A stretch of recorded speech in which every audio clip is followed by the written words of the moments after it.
Hello everybody, target with आलोक में आपका स्वागत है। हम लोग विज्ञान और प्रौद्योगिकी की कक्षा इस समय चला रहे हैं और एनर्जी सेक्शन कंप्लीट करने की ओर अग्रसर हैं। एनर्जी में हम नाभिकीय ऊर्जा के संबंध में कुछ चर्चा पिछली क्लास में की थी, उसको हम लोग आज आगे बढ़ाएंगे। और पिछली क्लास में आपको नाभिकीय संलयन, नाभिकीय विखंडन, रेडियो एक्टिविटी और उससे जुड़ी कुछ तथ्य जो है आपके सामने रखे गए थे। पिछली क्लास में मैंने ये भी बताया था कि नाभिकीय विखंडन एक श्रृंखला अभिक्रिया के रूप में बढ़ती है।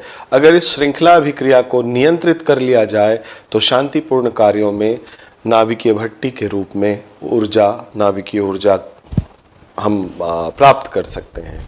लेकिन श्रृंखला अभिक्रिया अगर अनकंट्रोल्ड है, इसको नियंत्रित न किया जाए तो ये परमाणु बम के समान कार्य करती है। विनाशकारी एक्टिविटीज जो इसकी है उसमें कार्य करती है। तो बच्चों, आइए देखते हैं कि जो नाभिकीय ऊर्जा प्राप्त करने में हम यूरेनियम का उपयोग करते हैं और यूरेनियम कहाँ से मिलता है, नेचर में किस प्रकार से यूरेनियम होता है और कौन से यूरेनियम की आवश्यकता पड़ती है और संवर्धित यूरेनियम क्या है, इन सारे तथ्यों पे ये वीडियो रहेगा। और नाभिकीय भट्टी किस प्रकार से होती है, उनके कौन कौन से कंपोनेंट होते हैं, कैसे काम करती है, इसकी चर्चा हम लोग आज करने वाले हैं। तो चलिए शुरू करते हैं यूरेनियम से। यूरेनियम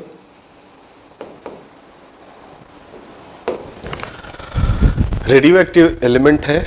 इसका परमाणु क्रमांक 92, यूरेनियम 238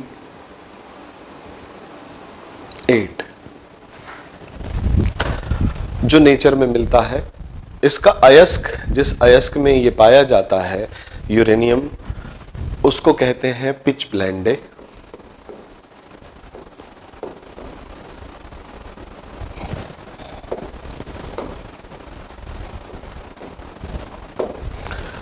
पिच ब्लेंड, यह यूरेनियम का अयस्क है।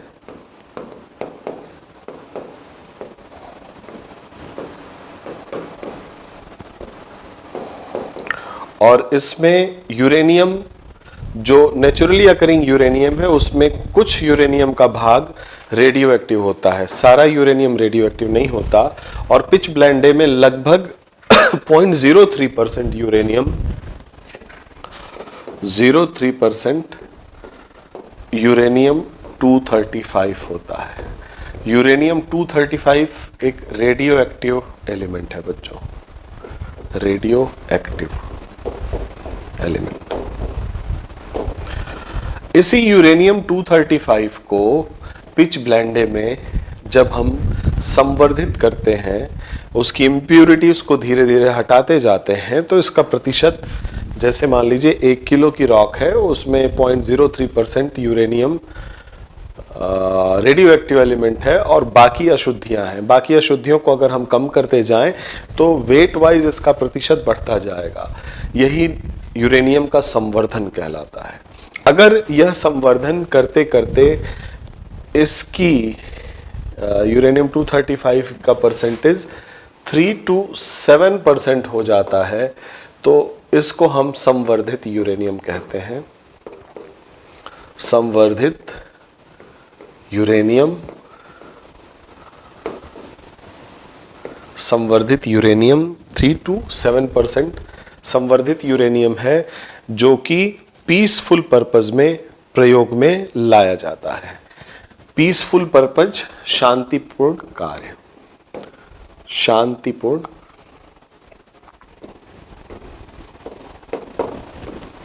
कार्यों में प्रयोग में लाया जाता है। ध्यान दीजिएगा बच्चों, जब यूरेनियम जो कि प्राकृतिक रूप से 0.03% ही होता है पिच ब्लेंडे में, जो इसका अयस्क है, ये अयस्क है यूरेनियम का, उसमें 0.03% ही रेडियो एक्टिव होता है। जब इसको संवर्धित करके 3 to 7% तक करते हैं तो यह शांतिपूर्ण कार्यों के लिए एक ईंधन का कार्य करता है, यानी इसमें कंट्रोल्ड चेन रिएक्शन हो सकता है, यानी ये नाभिकीय ऊर्जा इससे प्राप्त किया जा सकता है। ठीक है बच्चों, अगर ये संवर्धन 7% से अधिक हो जाए, हम और भी इंप्योरिटीज को हटाएं और यूरेनियम को संवर्धित कर दें 7% से अधिक, तो यह फिसाइल मटेरियल बन जाता है। फिसाइल मटेरियल, इसका अर्थ होता है परमाणु बम के रूप में उपयोग में लाया जा सकता है, एटम बम। कब? जब 7% से ज्यादा संवर्धन हो जाए। 7% क्या होना चाहिए? यूरेनियम 235 होना चाहिए। वास्तव में यूरेनियम 238 होता है। यूरेनियम 238 प्लस यूरेनियम 235, इन दोनों का मिक्सचर मिलता है पिच ब्लेंड में और इसे संवर्धित करते हैं। इसे यूरेनियम संवर्धन कहा जाता है। लिख लीजिए कि प्रकृति में यूरेनियम का अयस्क पिच ब्लेंड है, जिसमें 0.03% यूरेनियम होता है, जिसमें 0.03% रेडियो एक्टिव यूरेनियम होता है। रेडियो एक्टिव यूरेनियम की प्रतिशतता बढ़ाकर 3 से 7% हो जाए तो यह प्रक्रिया यूरेनियम का संवर्धन कहलाती है। तो यह प्रक्रिया यूरेनियम का संवर्धन कहलाती है तथा यह यूरेनियम, यह का मतलब 3 से 7% वाला यूरेनियम शांतिपूर्ण कार्यों में नाभिकीय ऊर्जा उत्पन्न करने में नाभिकीय ईंधन के रूप में प्रयोग में लाया जा सकता है। दूसरा पॉइंट लिखिए, जब यूरेनियम का संवर्धन 7% या उससे अधिक हो जाए तो यह यूरेनियम परमाणु बम के लिए उपयुक्त ईंधन हो जाता है और विनाशकारी उद्देश्यों की पूर्ति के लिए इसका उपयोग या दुरुपयोग हम कर सकते हैं। तो फिसाइल मटेरियल कब होता है बच्चों? मोर देन 7%, इसको याद रखिएगा। और अगर आपसे पूछा जाए, छोटी टिप्पणी करनी हो कि यूरेनियम का एनरिचमेंट क्या है, इससे आप क्या समझते हैं, तो आप यहां से लगभग 50 शब्द, 100 शब्द लिख सकते हैं कि प्रकृति में यूरेनियम की स्थिति क्या है, पिच ब्लेंड, उसके बाद उसमें से इंप्योरिटीज घटा करके 3 से 7% और 7 से अधिक, दोनों आपको मैंने बता दिया। इसको आप लिख लीजिए। आगे फिर हम लोग चलते हैं नाभिकीय ऊर्जा की ओर। नाभिकीय ऊर्जा प्राप्त करने के लिए जो भट्टी का उपयोग होता है वो नाभिकीय भट्टी कहलाती है, न्यूक्लियर रिएक्टर। नाभिकीय भट्टी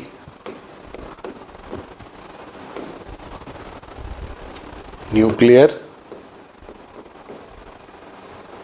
रिएक्टर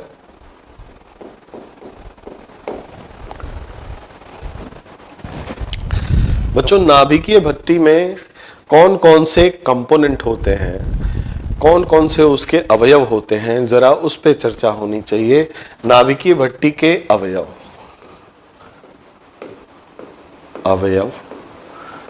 पहला तो इसमें एक ईंधन होगा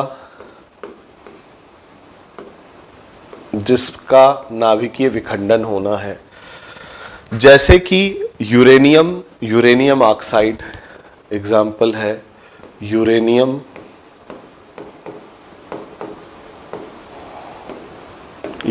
ऑक्साइड,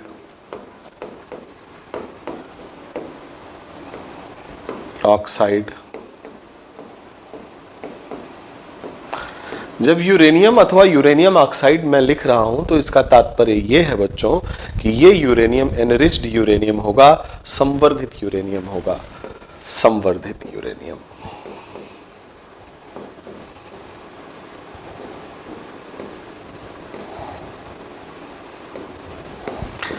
संवर्धित यूरेनियम तात्पर्य आपको पता है, इसके बाद बच्चों न्यूट्रॉन सोर्स, दूसरा जो कंपोनेंट है वो है न्यूट्रॉन के स्रोत। न्यूट्रॉन के स्रोत,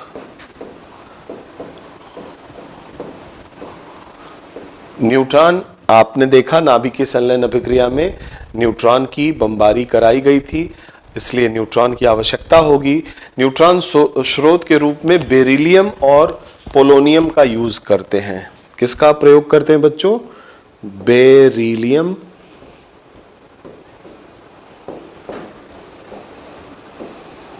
और पोलोनियम का। पोलोनियम, प्लूटोनियम नहीं लिखा, याद रखिएगा। बेरिलियम और पोलोनियम का यूज होता है न्यूट्रॉन के स्रोत के रूप में, याद रखिएगा। ये अवयव है नाभिकीय भट्टी के।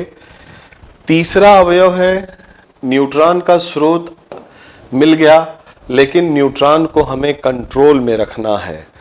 न्यूट्रॉन को कंट्रोल में रखने के लिए मॉडरेटर की आवश्यकता होती है। मॉडरेटर, हिंदी में इसको मंदक कहते हैं। मंदक, मंदक का कार्य है कि न्यूट्रॉन को संतुलित करे, न्यूट्रॉन को कंट्रोल में रखे, न्यूट्रॉन को संतुलित रखे, कंट्रोल में रखे, नियंत्रित रखे। संतुलित से बेहतर शब्द है नियंत्रित। नियंत्रित,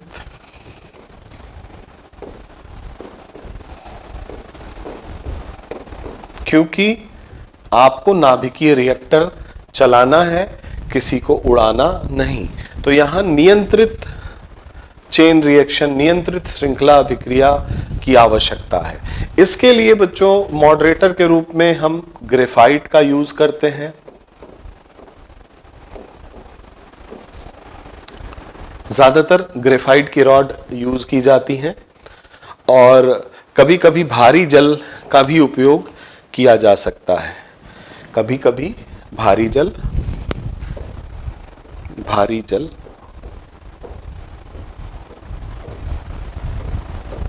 इसको D2O से व्यक्त करते हैं, ड्यूटेरियम ऑक्साइड। भारी जल का भी उपयोग मॉडरेटर के रूप में किया जा सकता है।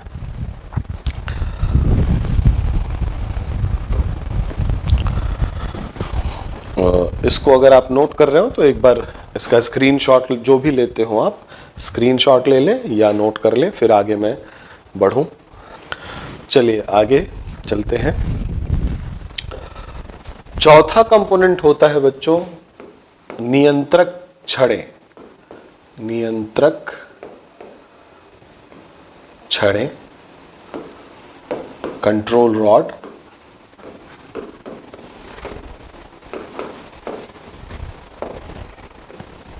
नियंत्रक छड़ें, इनका काम क्या होता है? इनका काम होता है फिशन रिएक्शन को इनिशिएट करना और फिशन रिएक्शन को रोकना। Initiation of fission reaction and stopping of fission reaction. So दोनों काम करते हैं, इसलिए ये स्विच की तरह काम करते हैं। ऑन ऑफ स्विच है।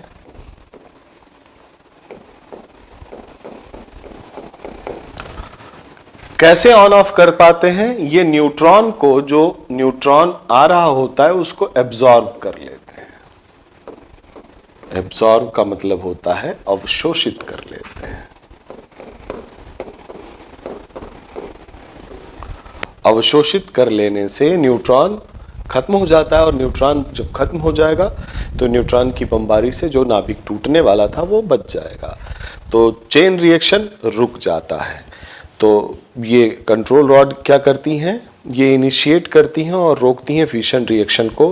कंट्रोल रॉड में उपयोग में लाया जाता है कैडमियम और बोरान की छड़ों को।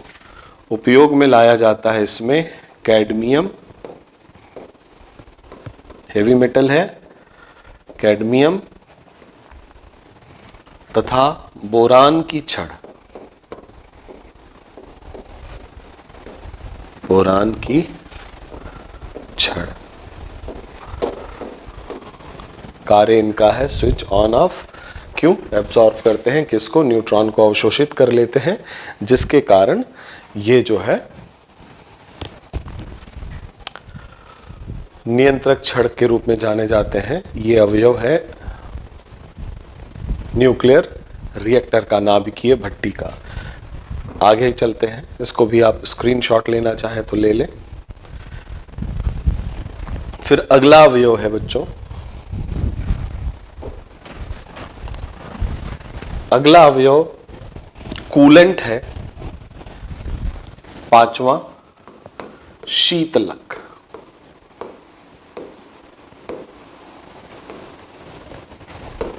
कूलेंट, कूलेंट क्या होता है बच्चों? आपको पता है जहां नाभिकीय विखंडन की प्रक्रिया होती है वहां अपार ऊर्जा निर्मुक्त होती है। यह ऊर्जा हीट एनर्जी के रूप में निकलती है और इस हीट एनर्जी से एक द्रव गर्म किया जाता है। वो कूलेंट कुछ भी हो सकता है। उसके दोहरे काम है। एक तो वो वहां की हीट को गर्म करने में उपयोग में लाएगा और वो खुद वाष्प में परिवर्तित होकर के आगे चला जाएगा और आगे जाके टरबाइन को चलाएगा। दूसरा उसका काम ये होता है कि वहां के हीट को वो एब्जॉर्ब करे, अन्यथा जो नाभिकीय भट्टी का जो वाल है, जो उसकी दीवार है, वो फट सकती है और नाभिकीय भट्टी एक परमाणु बम का रूप ले सकती है। तो कूलेंट या शीतलक का दो काम है। एक तो काम है कि जो ऊष्मा ऊर्जा निकल रही है उसको अवशोषित करे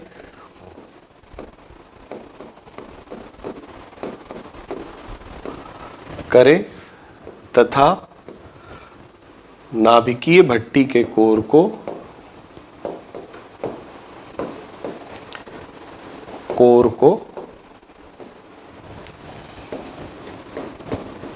ठंडा करे, अन्यथा भट्टी फट जाएगी, नाभिकीय बम का रूप ले सकती है, क्रैक हो सकती है। दूसरा काम है इसका कूलेंट का कि ऊष्मा ऊर्जा जो इसने अवशोषित की है, ऊर्जा अवशोषण के पश्चात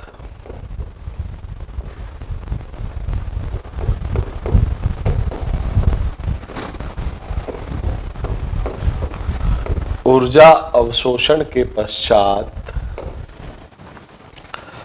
स्वयं वाष्प में परिवर्तित हो, वाष्प में परिवर्तित हो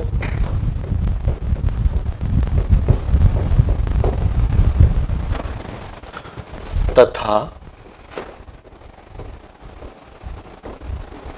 स्वयं वाष्प में परिवर्तित हो तथा टरबाइन को भी घुमाए अथवा जल गर्म करे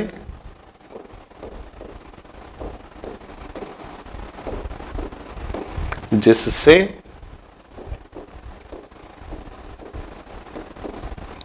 टरबाइन घूम सके।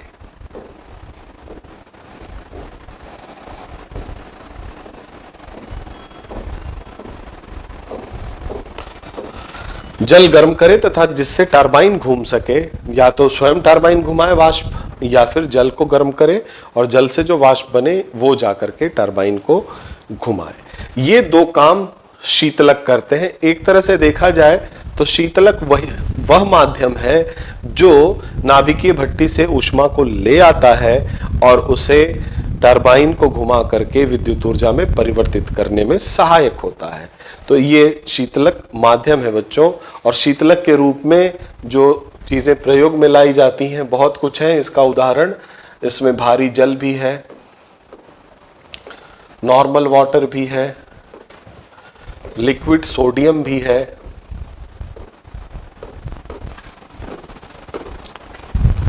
फास्ट ब्रीडर टेस्ट रिएक्टर में लिक्विड सोडियम शीतलक के रूप में प्रयोग में लाया जाता है। तो ये सारे कूलेंट हैं। हीलियम भी है, कार्बन डाइऑक्साइड भी है, ये सारे शीतलक के रूप में प्रयोग में लाए जाते हैं।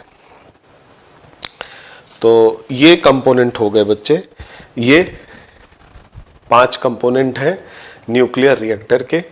अब जरा इन्हें देखते हैं, एक चित्र बना करके चित्र के माध्यम से समझने का प्रयास करते हैं कि ये पांचों कंपोनेंट किस प्रकार से व्यवस्थित होते हैं और किस प्रकार से ये श्रृंखला अभिक्रिया को नियंत्रित कर पाते हैं और नाभिकीय भट्टी से ऊर्जा निकलती है। इसका भी आप स्क्रीनशॉट लेना चाहें तो ले लें, फिर आगे हम लोग चित्र बना के देखेंगे।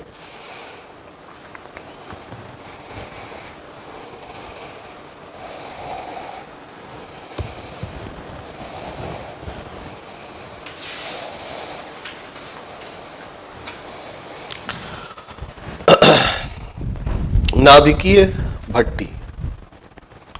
नाभिकीय भट्टी में सबसे पहले तो एक कोर होता है। इस कोर में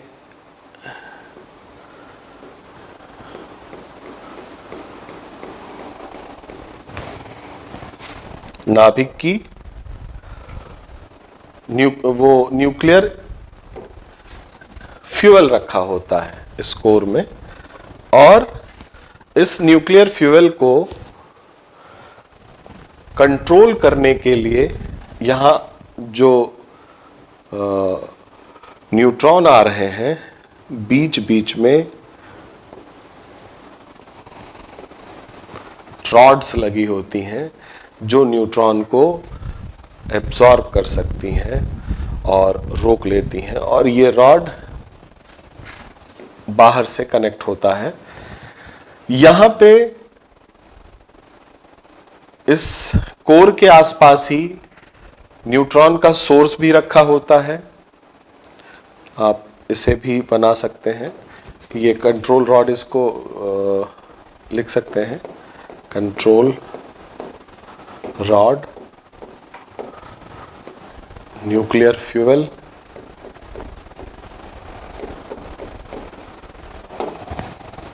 और न्यूट्रॉन सोर्स,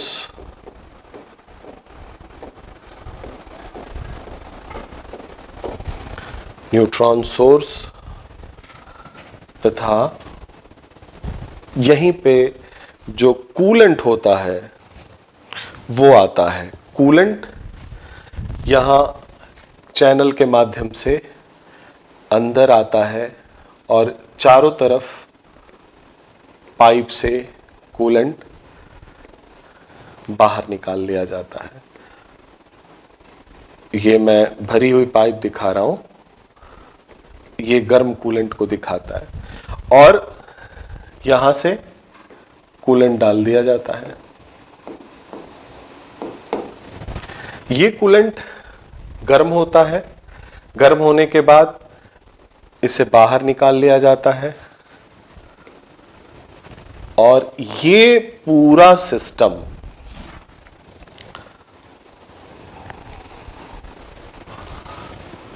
मोटी कंक्रीट की वॉल, बहुत ही मोटी कंक्रीट की वॉल, 10 से 15 फीट मोटी कंक्रीट की वॉल के अंदर बना होता है।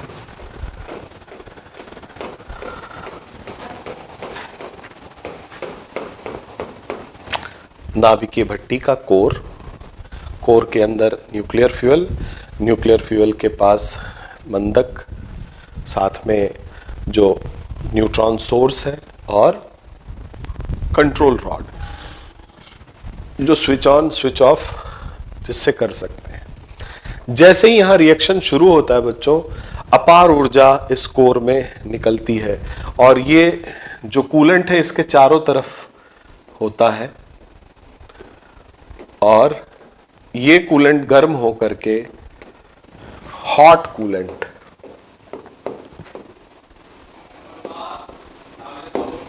आगे टरबाइन चलाने के लिए भेज दिया जाता है या पानी गर्म इससे कर लिया जाता है, हीट एनर्जी इससे ले ली जाती है, हीट एनर्जी, ऊष्मा, और फिर से ये कूलेंट ठंडा होकर के इसे वापस भेज दिया जाता है और ये साइकिल चलती रहती है। यहाँ से कूलेंट गर्म होता है, हीट एनर्जी को, यहाँ मान लीजिए बॉयलर लगा हुआ है, बॉयलर है ये पानी का, जिसको ये कूलेंट गर्म करता है, इससे जो स्टीम निकलती है उससे टरबाइन चलाई जाती है और ये टरबाइन जो है इलेक्ट्रिसिटी को प्रोड्यूस करती है। तो कुल मिलाकर के इस तरह की सिचुएशन आप हर न्यूक्लियर रिएक्टर में देखेंगे। इंफ्रास्ट्रक्चर ऐसा ही होता है न्यूक्लियर रिएक्टर का, जो डिजाइन है वो लगभग ऐसा ही होता है, लेकिन इसके कई टाइप्स होते हैं और वो टाइप जो वर्गीकरण है उसका आधार, इस वर्गीकरण का आधार कूलेंट, ईंधन और मॉडरेटर के वेरिएशन के कारण रिएक्टर्स के 6 टाइप बताए गए हैं। There are 6 types of reactor. पहले इस चित्र को ध्यान से देख लीजिए, इसे उतार सकते हैं या स्क्रीनशॉट लेना चाहें ले लें।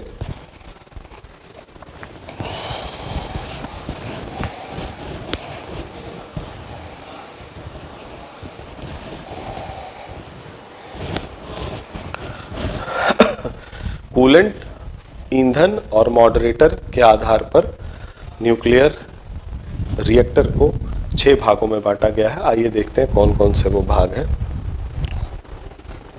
6 टाइप्स हैं, भाग नहीं, 6 types. 6 types on the very basis of fuel, moderator and coolant. पहला है pressurised water reactor. Pressurised water reactor, दाबित, जरा मैं इसकी हिंदी देख लूं,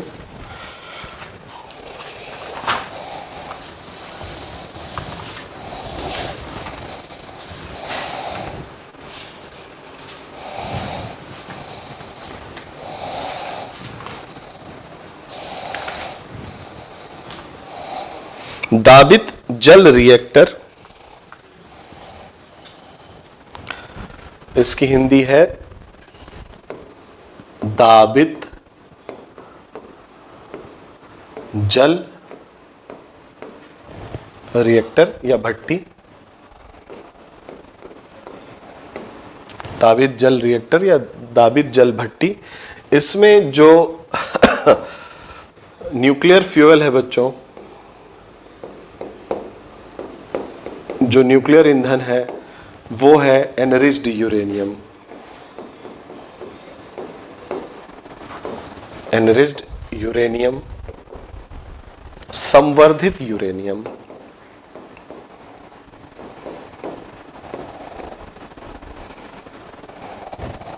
संवर्धित यूरेनियम,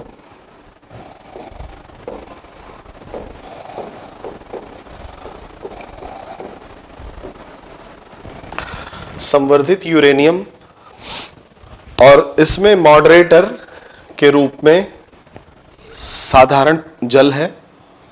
मॉडरेटर मंदक के रूप में साधारण जल,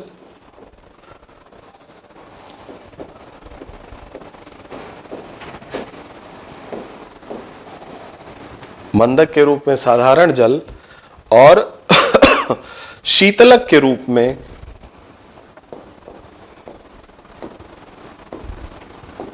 साधारण जल ही होता है। साधारण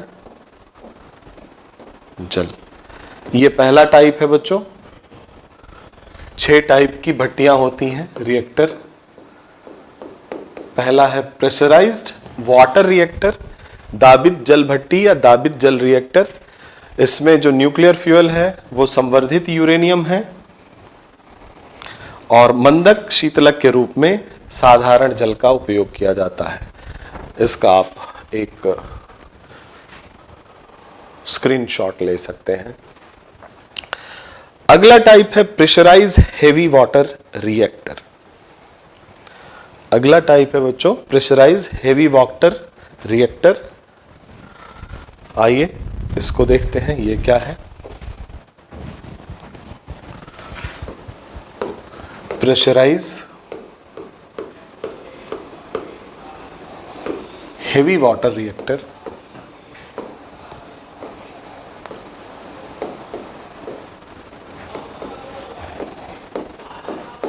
प्रेशराइज्ड हेवी वाटर रिएक्टर में जो न्यूक्लियर फ्यूल है, इसकी हिंदी पहले जान लें। दाबित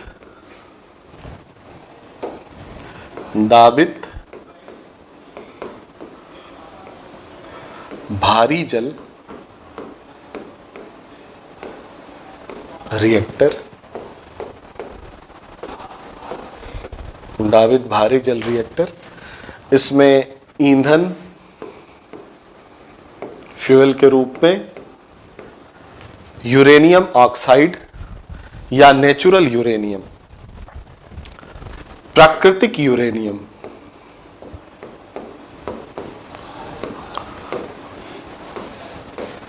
प्राकृतिक यूरेनियम उपयोग में लाया जाता है, जिसमें यूरेनियम ऑक्साइड होता है। एक्चुअली यूरेनियम ऑक्साइड, U2O, प्राकृतिक यूरेनियम ईंधन के रूप में, मंदक के रूप में, भारी जल,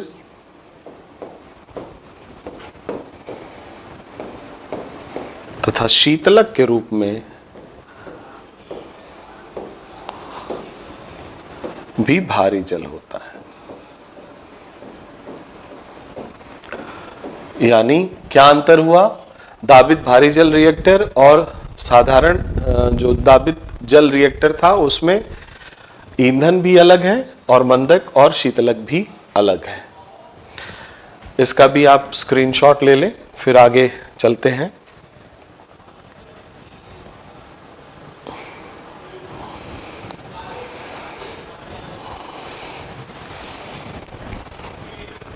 चलिए अगला जो टाइप है वो है boiling water reactor. Third, boiling water reactor. Boiling water reactor उबलता जल रिएक्टर, हिंदी में भी रिएक्टर लिखते हैं, कोई दिक्कत नहीं है, लिख सकते हैं आप। उबलता जल रिएक्टर, बस ये ध्यान दीजिएगा हिंदी माध्यम में अगर आप अंग्रेजी के शब्द लिखते हैं, वैसे तो कोशिश कीजिए कि ना लिखना पड़े, आपकी भाषा इतनी प्रांजल होनी चाहिए जो मेरी नहीं है, लेकिन आप कोशिश करें कि आप लिखें इसे, और नहीं लिख पाते हैं, इंग्लिश के शब्द आपको लिखने ही पड़ते हैं, तो उसे जरूर देवनागरी लिपि में ही लिखें। ऐसा नहीं कि अंग्रेजी में लिख दें। उबलता जल रिएक्टर को आप देवनागरी लिपि में लिखेंगे, ये एक्सेप्टेबल है, यूपीएससी इसको एक्सेप्ट करता है, कोई दिक्कत की बात नहीं होती। तो हिंदी इतनी समृद्धशाली है कि कई सारे भाषाओं के शब्दों को अपना बना लेती है, तो कभी हो सकता है रिएक्टर आप ये हिंदी में ही अपना एक शब्द हो जाए। तो उबलता जल रिएक्टर, इसमें जो ईंधन है बच्चों,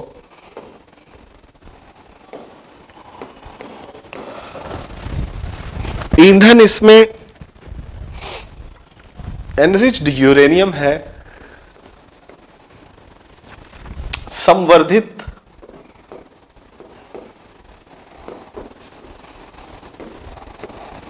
यूरेनियम,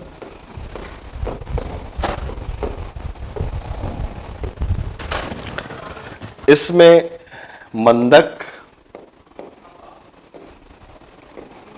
साधारण जल,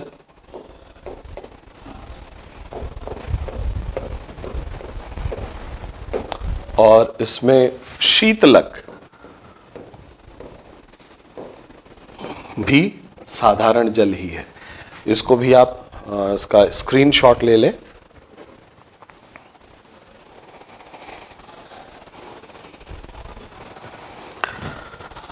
उबलता जल रिएक्टर,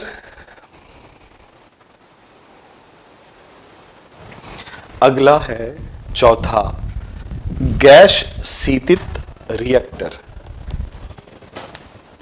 चौथा है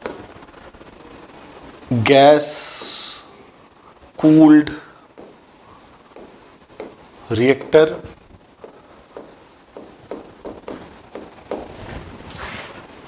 गैस कूल्ड शीतित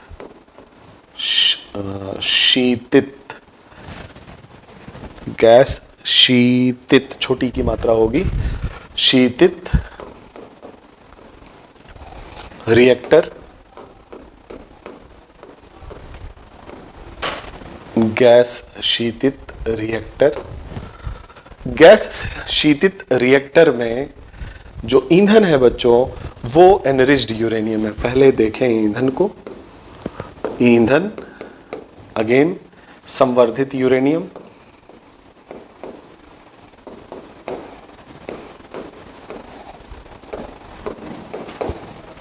संवर्धित यूरेनियम यहां मंदक के रूप में,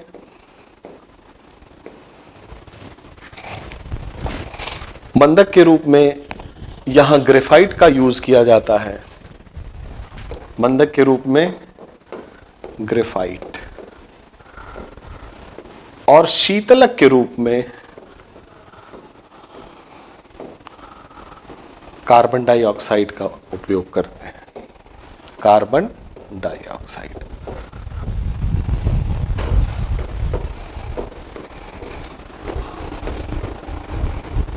ये इंफॉर्मेशन बहुत ही इंपॉर्टेंट है। कभी कभी मिलान करने जैसे सवाल पूछ देते हैं और यहाँ से आपको कंफ्यूज करा सकते हैं, तो बहुत ही क्लियर रहिएगा मंदक, शीतलक और ईंधन में। और इसका भी आप स्क्रीनशॉट लें, फिर आगे हम लोग चलते हैं।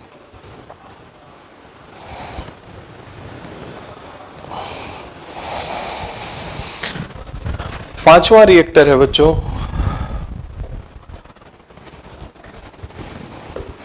लाइट वाटर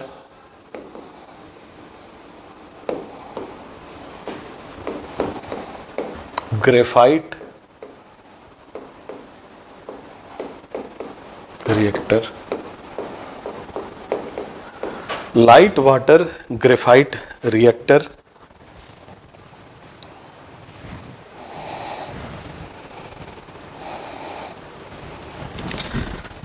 इसकी हिंदी है साधारण जल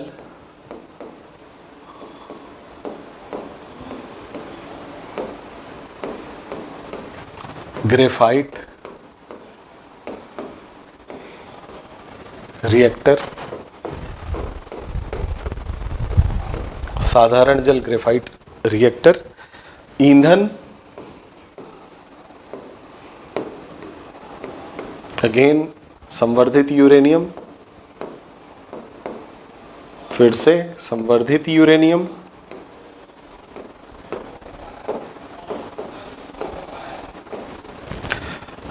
मंदक के रूप में, मॉडरेटर के रूप में नन अदर देन ग्रेफाइट।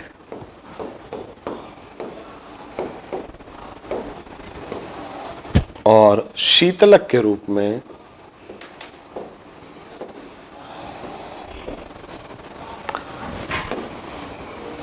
साधारण जल।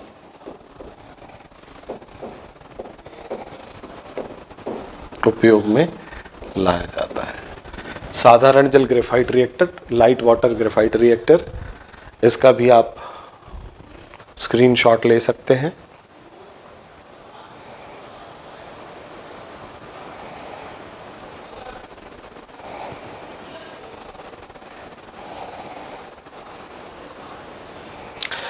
अगला रिएक्टर है बच्चों फास्ट ब्रीडर टेस्ट रिएक्टर। छठा है fast breeder test reactor. Fast breeder test reactor. Fast breeder test reactor, तीव्र ब्रीडर रिएक्टर इसको कहते हैं। तीव्र ब्रीडर रिएक्टर,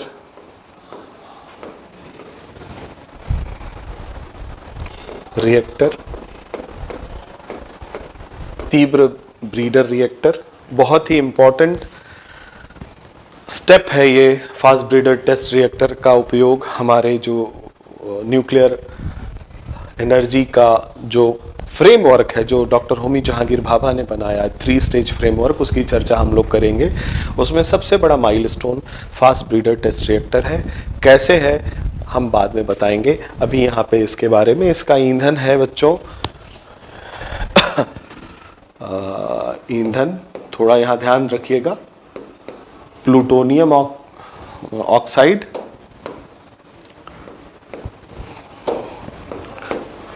प्लूटोनियम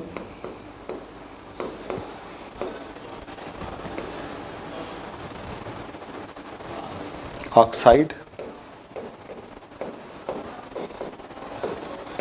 अथवा यूरेनियम ऑक्साइड, दोनों उपयोग में लाया जा सकता है। दोनों लाते हैं यूरेनियम ऑक्साइड, और साथ ही साथ थोरियम ऑक्साइड भी प्रयोग में लाया जा सकता है। Thorium oxide.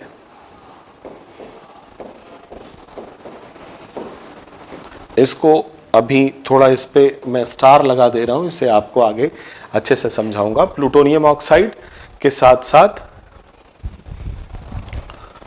ये क्या लिख दिया, ऑक्साइड के साथ साथ यूरेनियम ऑक्साइड, और प्लूटोनियम ऑक्साइड को थोरियम ऑक्साइड के ऊपर ब्लैंकेट के रूप में बना के यूज़ किया जाता है फास्ट ब्रीडर टेस्ट रिएक्टर में। इसकी खासियत यह है बच्चों, जितना इसमें ईंधन डाला जाता है, ये अभिक्रिया के पश्चात उतना ही ईंधन बाद में ब्रीड कर देता है, मतलब फिर से पैदा कर देता है। इसमें प्लूटोनियम जो भी डाला जाता है थोरियम के साथ मिक्स करके, जितना प्लूटोनियम डाला गया होता है उतना प्लूटोनियम वापस निकल जाता है।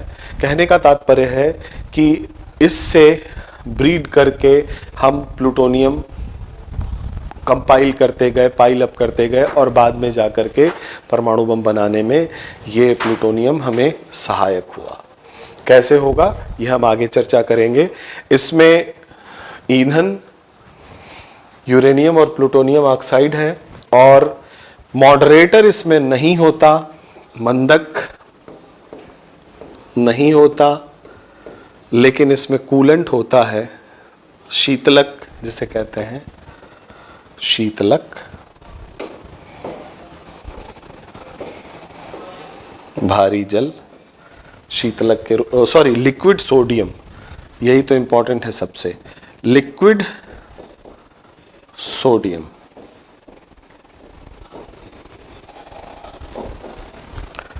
लिक्विड सोडियम एक ही जगह शीतलक के रूप में उपयोग में लाया जा रहा है, वो है fast breeder test reactor liquid sodium.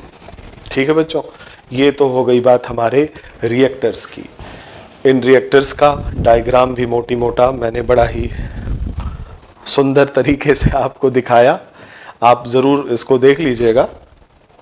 Diagram भले सुंदर ना हो, लेकिन मोटी मोटा जो आपको कॉन्सेप्ट है न्यूक्लियर रिएक्टर का, वो कुछ ऐसा ही है कि यहाँ पे न्यूक्लियर फिशन रिएक्शन, विखंडन की अभिक्रिया को कंट्रोल्ड वे में कराया जाए, और उससे जो ऊष्मा ऊर्जा निकलती है, उस ऊष्मा ऊर्जा का उपयोग या तो पानी गर्म करने में किया जाए, उससे वाष्प बनाई जाए और फिर बिजली चलाया जाए, या फिर ऊष्मा ऊर्जा से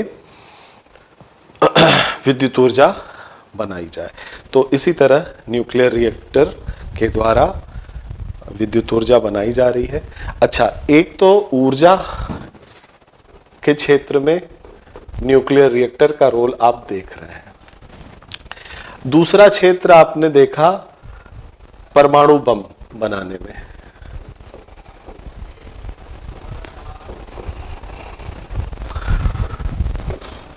एक तीसरा क्षेत्र भी है बच्चों जो अनटच्ड रह जाता है अक्सर, वो है न्यूक्लियर मेडिसिन, नाभिकीय औषधि।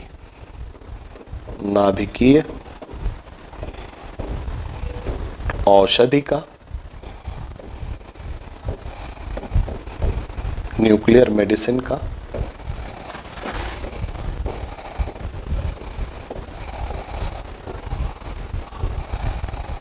न्यूक्लियर मेडिसिन का। नाभिकीय औषधि, न्यूक्लियर मेडिसिन, बहुत सारे ऐसे डिजीज हैं बच्चों जिनके डिजीज के डायग्नोसिस से लेकर के डिजीज के डिटेक्शन, डायग्नोसिस से लेकर के डिजीज के क्योर तक हमें कुछ रेडियो आइसोटोप्स हैं जिनका उपयोग करना होता है। उन रेडियो आइसोटोप्स को हम एक एक करके देखेंगे न्यूक्लियर मेडिसिन के सेक्शन में। रेडियो आइसोटोप्स,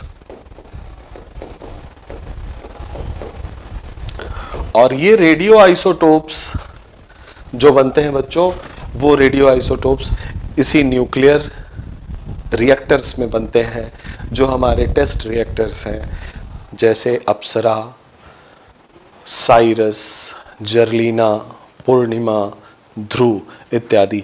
ये ऐसे रिएक्टर हैं जहां पे रेडियो आइसोटोप्स बनते हैं जिसका उपयोग हम बहुत सारी डिजीज के डिटेक्शन में और उसके क्योर में करते हैं। तो ये सेक्शन भी हमें पढ़ना है। हमें ऊर्जा के बारे में हमने डिजाइन देख लिया, हमने रिएक्शन के बारे में देख लिया। अब ऊर्जा प्राप्त करने के लिए ये रिएक्टर्स उपयोग में लाए जा रहे हैं। एनरिचमेंट यूरेनियम का आपने देख लिया, इससे सवाल आए हैं और आ भी सकते हैं। इन चीज़ों को आप ध्यान में रखिएगा। एक टॉपिक छोटा सा छूट गया था कि यूरेनियम डिपॉजिट्स इन इंडिया, वो कहाँ है, इसको भी आप यहाँ नोट कर लीजिए। भारत में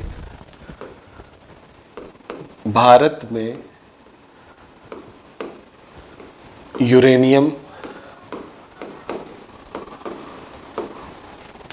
के भंडार, भारत में यूरेनियम के भंडार कहाँ कहाँ हैं, इसको आप नोट कर लीजिए।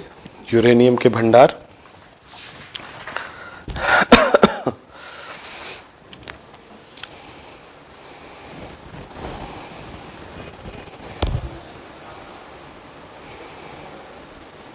झारखंड के जदूगुड़ा, झारखंड के जदूगुड़ा,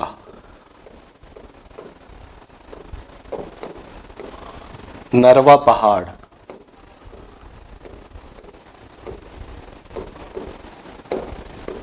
भाटिन,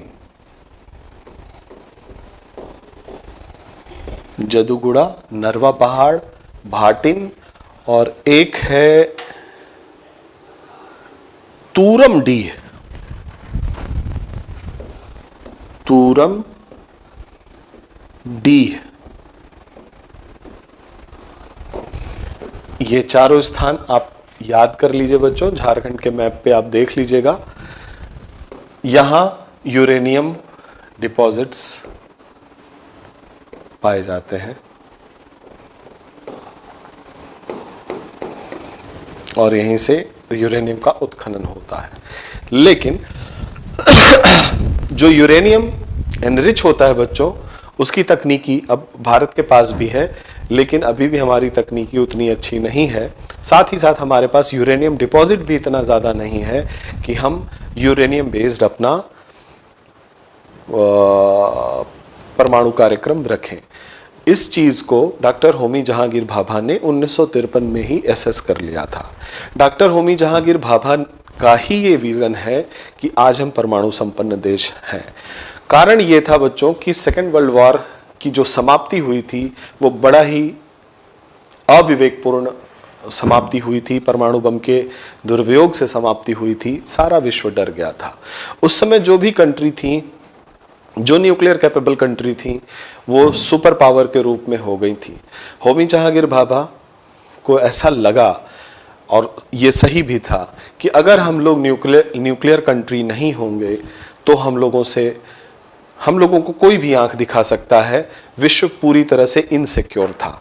तो इस बात को ध्यान में रखते हुए 1953 में डॉक्टर होमी जहांगीर भाभा पंडित जवाहरलाल नेहरू जी से मिले और उन्होंने ये प्लान चाक आउट किया जिसको हम 3 stage development of India's nuclear power के रूप में आज पढ़ते हैं। 3 stage nuclear programme, 3 stage nuclear programme Bharat का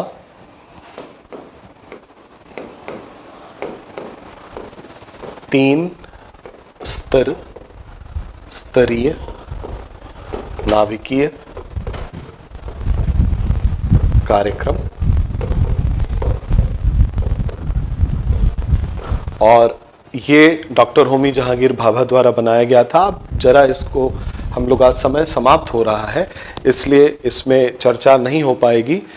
अगली क्लास में हम लोग यहीं से शुरुआत करेंगे और हम पाएंगे कि हमारे होमी जहांगीर भाभा साहब कितने बड़े विजनरी थे और उन्होंने भारत की आवश्यकता को समझा, भारत के रिसोर्स की अवेलेबिलिटी को समझा और भारत के भविष्य को लेकर चिंतन किया, चिंता नहीं की, चिंतन किया और हमारा न्यूक्लियर प्रोग्राम चलना शुरू किया 1957 से, और आज हम न्यूक्लियर कैपेबल कंट्री हैं। हम आगे की क्लास में बच्चों चर्चा करेंगे न्यूक्लियर कैपेबल कंट्री बनने में जो एक यात्रा तय की है उसके बारे में। हम लोगों ने 1974 में न्यूक्लियर बम फोड़ा, बुद्ध मुस्कुराए भारत में, दुनिया ने इसका लोहा माना, हमारे ऊपर सैंक्शंस लगे, इकोनॉमिक बैन लगे, लेकिन हम अपना रिसर्च कंटिन्यूअस जारी रखते रहे। 1998 में फिर से पोखरण में ऑपरेशन शक्ति हम लोगों ने परफॉर्म किया, जिसमें परमाणु बम के साथ साथ हाइड्रोजन बम भी हमने छोड़ा, और जब हाइड्रोजन बम को दाग दिया तो दुनिया में खलबली सी मच गई और वास्तव में हाइड्रोजन बम का परीक्षण करने वाला भारत ऐसा चौथा देश था जहां हाइड्रोजन बम उपलब्ध है आज की डेट में, और हमारा न्यूक्लियर कार्यक्रम चल रहा था। इसके बावजूद यहाँ डेमोक्रेसी स्टैब्लिश्ड फॉर्म में है, इसके बावजूद भी हमारे ऊपर बहुत सारे सैंक्शन लगाए गए। उन सैंक्शन से हम आगे निकले, आगे निकल करके 2007 आता है बच्चों। 2007 में 123 एग्रीमेंट होता है, उसके बारे में हम लोग चर्चा करेंगे। यूनाइटेड स्टेट्स ऑफ अमेरिका के साथ भारत का 123 agreement. Civil nuclear deal, civil nuclear deal की चर्चा करने के पश्चात हम आगे देखेंगे कि कैसे भारत का कद बढ़ना शुरू करता है। भारत के कद को बढ़ाने में यहाँ के जो परमाणु वैज्ञानिक हैं उनका कितना बड़ा योगदान है। हम स्पेस में भी बढ़ रहे होते हैं, परमाणु न्यूक्लियर रिसर्च में भी बढ़ रहे होते हैं, और हमारे साथ बहुत सारे देश सिविल न्यूक्लियर डील करना शुरू कर देते हैं, हमें संवर्धित यूरेनियम देने की बात करने लगते हैं। यहाँ तक बात चली आती है कि जो न्यूक्लियर सप्लायर ग्रुप है, 45 लोगों का जो एक 45 देशों का एक जो सदस्य है, जिसमें न्यूक्लियर एनरिच्ड यूरेनियम ईंधन के रूप में दिया जाता है, जहाँ पे यूरेनियम का भंडार है, उन देश में हमें शामिल करने की बात आई। यद्यपि चाइना ने वीटो लगाया और हम एनएसजी के मेंबर नहीं हैं, फिर भी हमारे साथ Canada, Australia, Kazakhstan, France, Russia, United states of America जैसे बड़े बड़े न्यूक्लियर कैपेबल कंट्री और न्यूक्लियर टेक्नोलॉजी वाले देश सिविल न्यूक्लियर डील किए हुए हैं, और वो भी तब जब हमने एनपीटी पे हस्ताक्षर नहीं किया है। एनपीटी क्या है, इस पे हस्ताक्षर हमने क्यों नहीं किया है, इसके पीछे इंटरेस्टिंग कहानी है बच्चों, अगले क्लास में इसको कवर करेंगे। और ध्यान रखिएगा, आपसे अनुरोध है कि जब आप वीडियो देखें तो आपके पास अनसॉल्व पेपर होना चाहिए, क्योंकि कभी कभी ऐसा लगता है कि जनरल साइंस टेक की जो क्लासेस होती हैं, अगर आप उसको अपने अनसॉल्व पेपर के हिसाब से ना रिलेट कर पाएँ तो वो बड़ी बोरिंग से लगने लगती हैं। ये यूपीएससी की तैयारी है, यूपीएससी की तैयारी इसी तरह से होती है, यही कुछ पढ़ाया जाता है और यही आपको पढ़ना पड़ेगा अगर आपको यूपीएससी क्वालिफाई करना है तो इसके लिए तैयार हो जाए। हो सकता है थोड़ा बोरिंग लगे, लेकिन देश की बात है और सबसे बड़ी बात, आपने एक सपना पाल रखा है, उस सपने को साकार करने की बात है। तो इसके लिए जो भी आप लगा दें, जितना भी दम लगा सकते हैं, आप युवा हैं, ऊर्जा के पुंज हैं, अपने पूरे दमखम के साथ तैयारी कीजिए। और यही ट्रैक है बच्चों साइंस टेक में। इसके अलावा आप देख लें उठा के पिछले कई सालों के पेपर्स को, इसी तरह के प्रश्न आए हैं और यहीं से आपको प्रश्न फिर मिलेंगे और यहीं से प्रश्न हल भी होंगे। तो मेरा आपसे यही रिक्वेस्ट है कि मन लगा के इन चीज़ों को पढ़ें, समझें और लिखें। लिख करके अपने राइटिंग स्किल को और बढ़ाएं, अपनी भाषा को समृद्ध करें। बाकी शेष आगे की कक्षाओं में हम फिर मिलेंगे। तब तक के लिए बहुत बहुत धन्यवाद। Thank you very much for today.